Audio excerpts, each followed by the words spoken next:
Hello बच्चों, चलिए प्रश्न को पढ़ते हैं। प्रश्न में दिया है, एक 2 वर्ष के शिशु को कीड़ा पाठशाला में प्रवेश दिलाया गया। वह दंत परीक्षण पर दंत चिकित्सक ने पाया कि शिशु के 20 दांत थे। शिशु के कौन से दांत अनुपस्थित थे? तो इस प्रश्न की मुख्य अवधारणा पाचन व अवशोषण। तो इसमें पहले देखिए, सामान्य मनुष्य होता है, जो मनुष्य होता है उसमें स्थायी प्रकार के दांत होते हैं।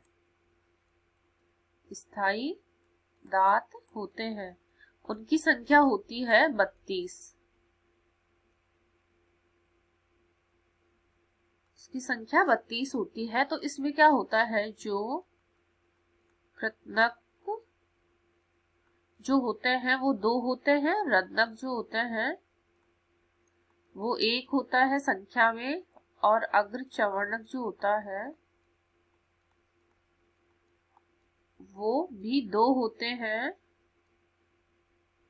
और जो चवर्णक होता है वो संख्या में 3 होता है। तो इनका दंत सूत्र जो होता है वो हो जाता है 2 1 2 3, और नीचे भी 2 1 2 3। जब इसको 2 से इंटू करते हैं तो ये 32 आ जाता है। ये हो गया हमारे स्थायी दांत, जो कि 18 साल के ऊपर के मनुष्यों में होता है। दूसरा है, बच्चों में किस प्रकार के दांत होते हैं? तो बच्चों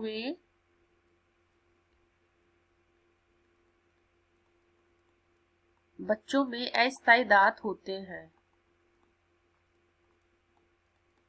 अस्थायी दांत होते हैं जिनकी संख्या 20 होती है।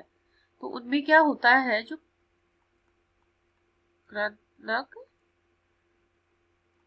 रदनक और चवर्णक,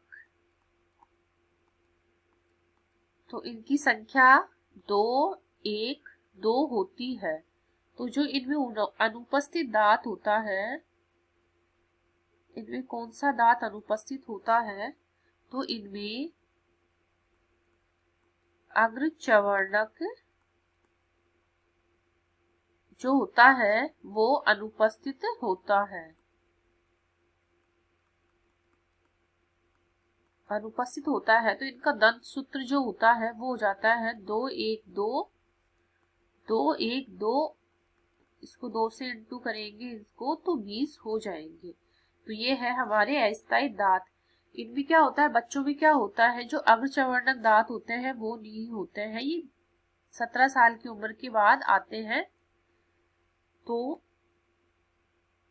हमारे प्रश्न में यही पूछा है कि शिशु में कौन से दांत अनुपस्थित रहते हैं? तो वो हो जाता है अग्र चवर्णक जो है अनुपस्थित रहते हैं।